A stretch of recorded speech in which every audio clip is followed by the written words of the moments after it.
Today we have to talk about a potential new star of the Dakar, the new Century CR7.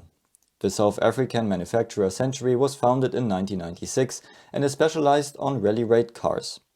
They became famous for their popular CR6, a Corvette-powered rear-wheel drive buggy which is focused on reliability, comfort, serviceability and all that at a reasonable price. So Centuries were always very popular among customers. Now Century wanted to make the next step. So in 2023 they brought two CR6 to the Dakar with the Audi RS4 engine, a modern 2.9-liter V6 turbo, instead of the 7-liter naturally aspirated engine. Also, they brought them with a completely new bodywork, which was lighter and had better aerodynamics. For more information on the Century CR6, check out my other video below. But 2023 was just a test for them. They gained lots of experiences with the turbo engine. Meanwhile, they were designing a completely new car in the background for the new top category T1+, the CR7. For this, the car needed all-wheel drive. And so Century built their very own interpretation of an all-wheel drive car.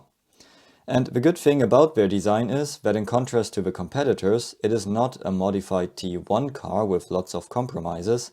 Century designed their CR7 from the beginning as a T1 Plus vehicle. And because they are their own manufacturer, it doesn't have to look like a certain road car.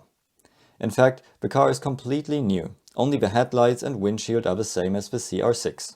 So, because the car now has all-wheel drive and they need to adjust the weight distribution for it, they moved the Audi engine to the front, behind the front axle.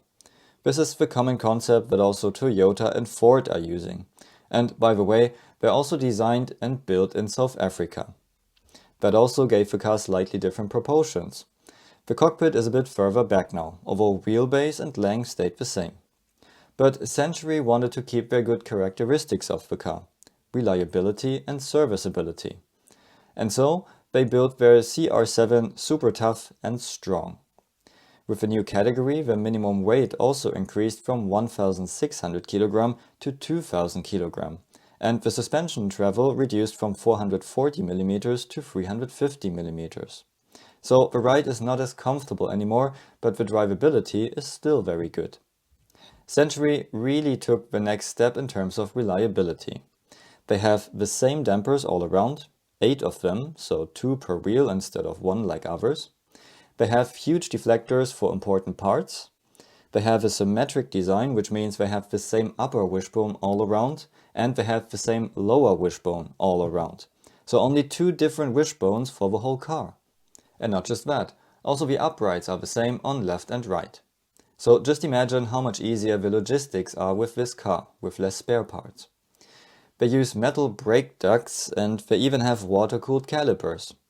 Century themselves didn't plan to get the car ready for the Dakar 2024, as the car had its rollout only in September 2023. But because testing went so well, they sent one CR7 to the Dakar and the other works car is a CR6 to compare both.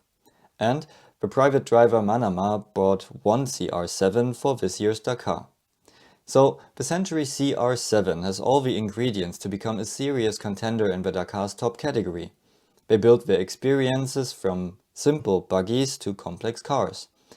They are very experienced in customer racing, comfort and reliability.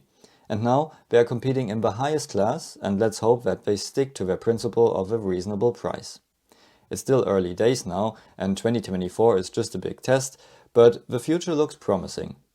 And by the way, with Audi being in their last year of the Dakar as a works team, wouldn't it make sense to buy into Century because they use Audi engines anyway? It would potentially be a good investment because Audi could get competitiveness for very little money compared to their program now. Just like Toyota did with Hall Racing and Ford with NWM.